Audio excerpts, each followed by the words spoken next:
So if you've been keeping up with the extra credit in class, you've already been exposed to what we're going to talk about in this particular slide.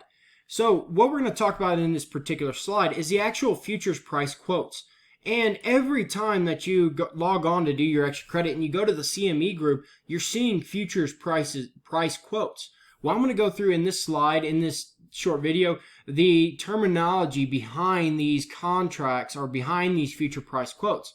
Remember that the futures prices represent what the market believes the price will be for that month in question, and it's a future month.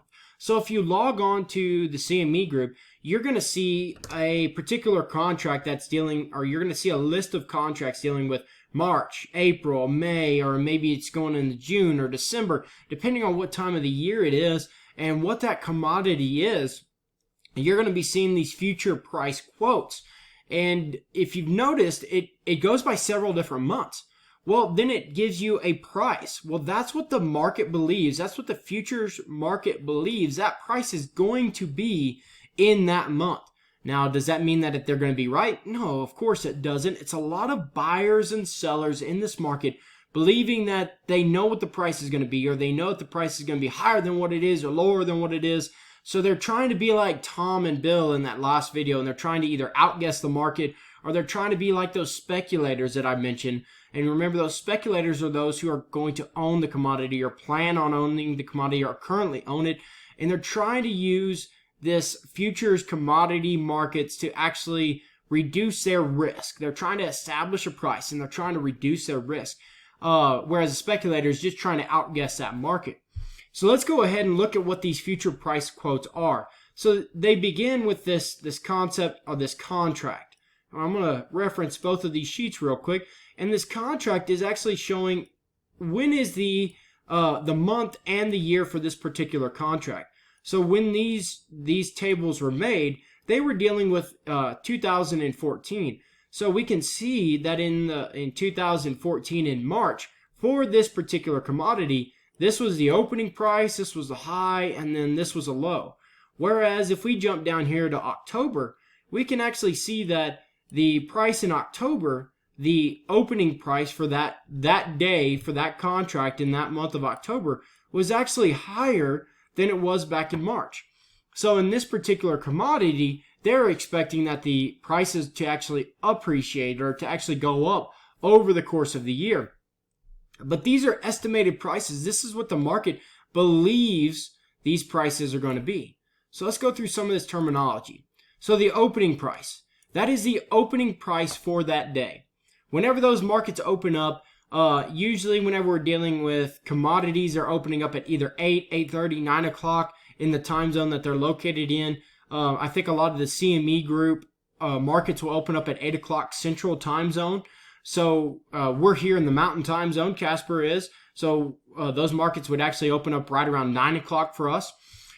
So whenever that market opens up, as it opens up, right when it opens up, they record the price of it for that day. Now that price will not change throughout the day. That is the only price that's going to be listed as the opening price for that particular day. That's what that price opened at.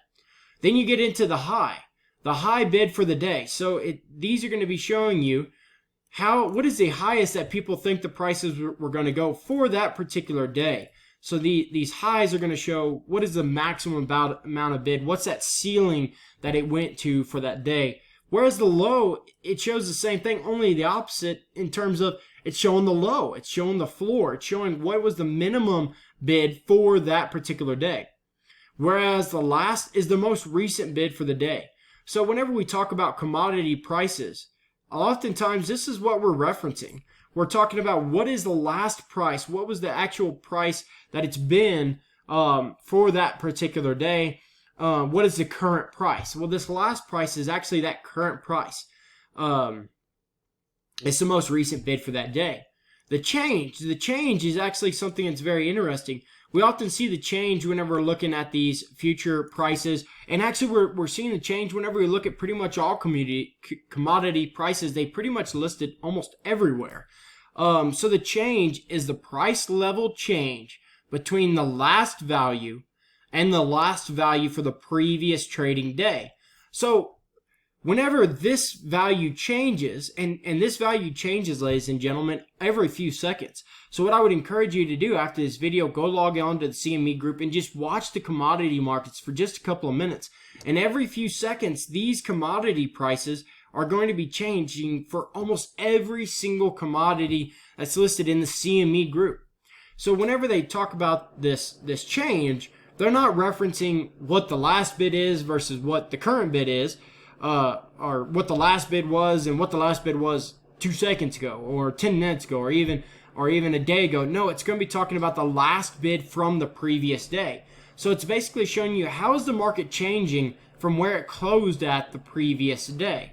So this change, it actually references basically a full day's worth of change or a half a day's worth of change depending on the time of the day. But it's referencing the previous day to the current day and looking at these last values.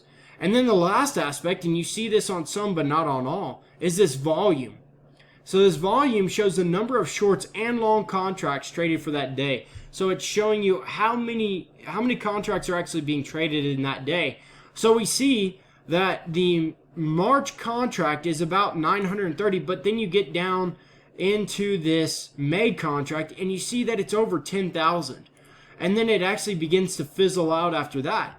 Well, that makes sense because whenever this screenshot was taken, it was probably towards the end of the trading period for that March contract. So a lot of people were probably already trying to get out of that March contract and they were looking ahead at buying May contracts and June contracts. And then after that, you see this as we go through the time, these number of contracts begin to fall off. Well, that's because of the actual risk of price movements that are going to happen. A lot of people are going to be buying the close contracts because there's not that much time for prices to change anymore, and it makes it a lot less risky. Whereas if you get further out, you're dealing probably more with hedgers as you get further out rather than speculators, because the speculators are going to be looking at, well, this is probably a lot of risk to go out here. Now, these are broad generalizations. Now, there will be some speculators, I believe they can outguess the market for July back in March, so they will be engaged. There will be some speculators in here, but my estimate is that most of these, as you get through, especially 3, 4, 5 months out, are going to be more of those hedgers trying to actually reduce their risk.